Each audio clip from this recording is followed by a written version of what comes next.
In this lecture, I want to talk briefly about the role of nature in Werther. So you see that Werther and his feelings are, of course, the focus of the book, and therefore it's obvious that the nature descriptions primarily serve to express his feelings. And for the writers of the Sturm und Drang period, they had a new conception of nature. For them, nature was something original and divine, and the totality of all that's living and creative. Therefore, in the book that you're reading, the nature is very important because it reflects the inner life of Werther. And in nature, Werther believes to be able to experience God. Werther sees in nature a mirror of his soul, the mirror of the infinite God. So, what does all of this mean?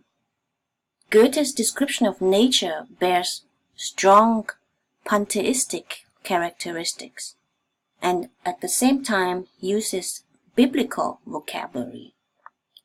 So pantheistic, Goethe and the writers of Sturm und Drang and primarily the Romantic period later on are very influenced by pantheism.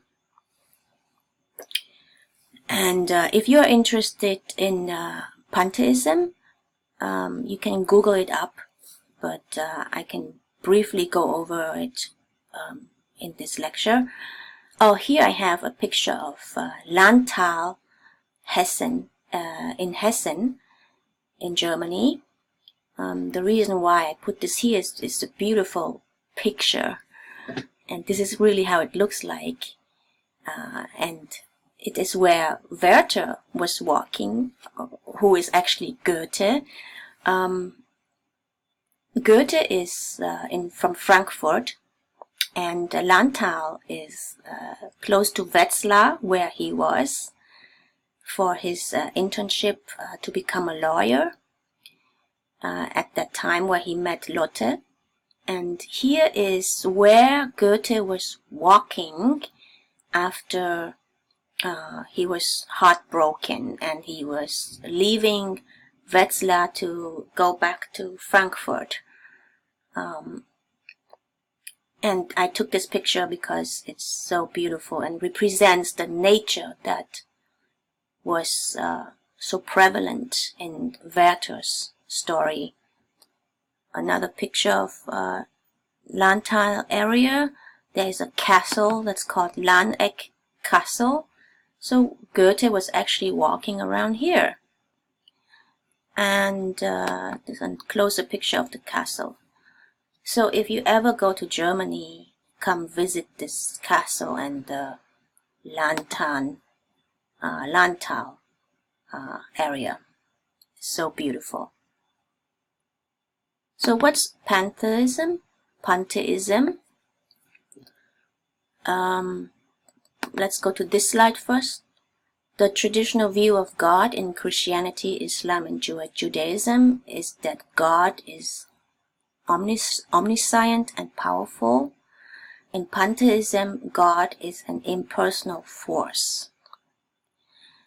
In traditional view of God is that God creates man in his image. But in pantheism, it's believed that God is one with the universe.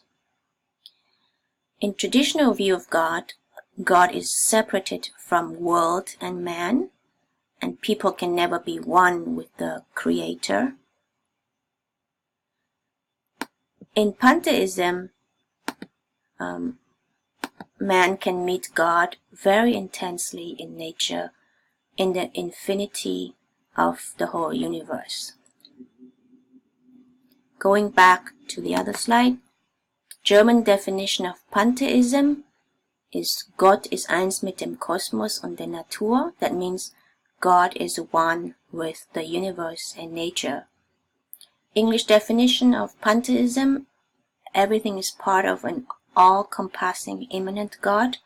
All reality is identical with divinity, and all forms of reality may be considered either as modes of that being or identical with it.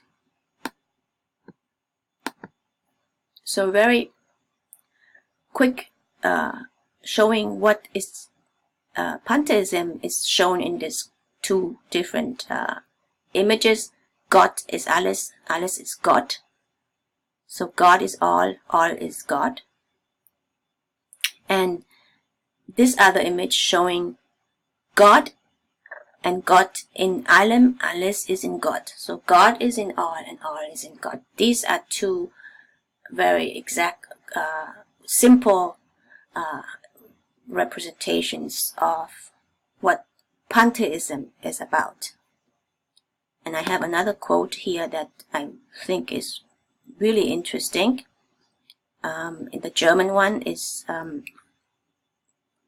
translated here into English. I translated that. I read to you the German one first. Die Welt ist eins. Sie ist ein einziger, winziger Punkt und gleichzeitig ein unendliches Universum. Der einzelne Mensch ist ein winziger Teil des Ganzen und gleichzeitig das Ganze selbst. Und alles ist gleichzeitig und dauert gleichzeitig unendlich lange. Alles ist eins. Which means the world is one. It is an only tiny point and at the same time an endless universe. Each individual human being is a tiny part of the whole and at the same time the whole itself. And everything is simultaneous and takes endlessly long simultaneously. Everything is one.